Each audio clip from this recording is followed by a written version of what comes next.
Assalamualaikum warahmatullahi wabarakatuh. Saya Gaber Ahmad Raya dari 12 IPS 3. Pada kesempatan kali ini saya akan menerangkan tentang teks editorial. Yang pertama dari pengertian.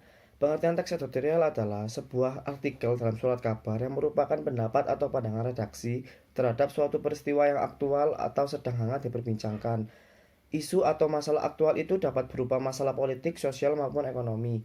Jadi, pada dasarnya, teks editorial itu merupakan sebuah artikel yang berada dalam surat kabar yang berisi tentang berita-berita yang sedang hangat diperbincangkan dan juga didukung oleh beberapa fakta. Selanjutnya adalah struktur teks editorial. Teks editorial terdiri dari tiga struktur. Yang pertama adalah tesis. Tesis berisi sudut pandang penulis terhadap permasalahan yang diangkat, berupa pernyataan atau teori yang diperkuat oleh argumentasi. Yang kedua adalah argumentasi. Argumentasi adalah bentuk alasan atau bukti yang digunakan untuk memperkuat pernyataan tesis berupa hasil penelitian dan fakta yang dapat dipercaya. Yang ketiga adalah penegasan ulang yang berisi tentang penguatan kembali atas pendapat yang telah ditunjang oleh fakta-fakta dalam argumentasi. Dalam tesis terdapat sudut pandang seorang penulis terhadap berita atau permasalahan yang sedang diangkat atau sedang hangat diperbincangkan. Biasanya berupa tentang pernyataan atau teori-teori yang diperkuat oleh argumentasi. Sedangkan argumentasi berisi tentang pernyataan-pernyataan yang memperkuat pernyataan dari tesis tadi. Biasanya berupa tentang fakta-fakta yang dapat dipercaya dan data-data hasil penelitian.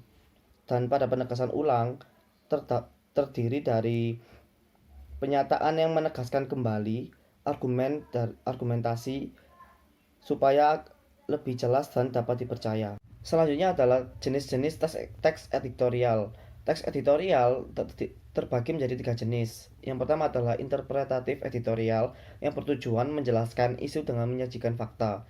Yang kedua adalah kontroversial editorial yang bertujuan untuk meyakinkan pembaca pada keinginan atau menumbuhkan kepercayaan pembaca.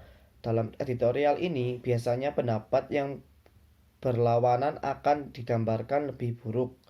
Yang ketiga adalah explanatory editorial yang menyajikan masalah atau isu agar dinilai oleh pembaca.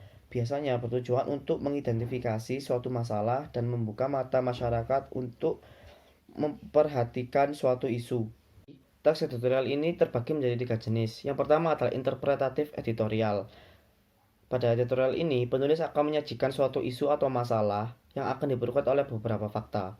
Yang kedua adalah kontroversial editorial. Pada editorial ini, penulis akan berusaha meyakinkan pembaca agar setuju pada pendapat atau sudut pandang si penulis terhadap suatu masalah atau isu tersebut.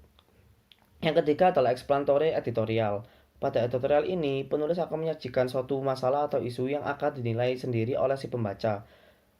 Jadi, pembaca bebas untuk berpendapat tentang teks tersebut. Yang terakhir adalah kaidah kebahasaan. Pada teks editorial terdapat 7 kaidah kebahasaan. Yang pertama adalah menggunakan kalimat retoris. Kalimat ini merupakan kalimat pertanyaan yang tidak ditujukan untuk mendapat jawaban.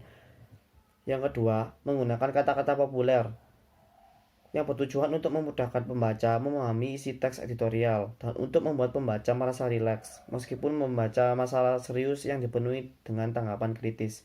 Yang ketiga adalah kata ganti petunjuk. Kata ganti petunjuk ini merujuk pada waktu, tempat, peristiwa, atau masalah. Yang keempat adalah konjungsi kausalitas yang terdiri dari sebab, akibat, karena, oleh karena itu, dan oleh sebab itu.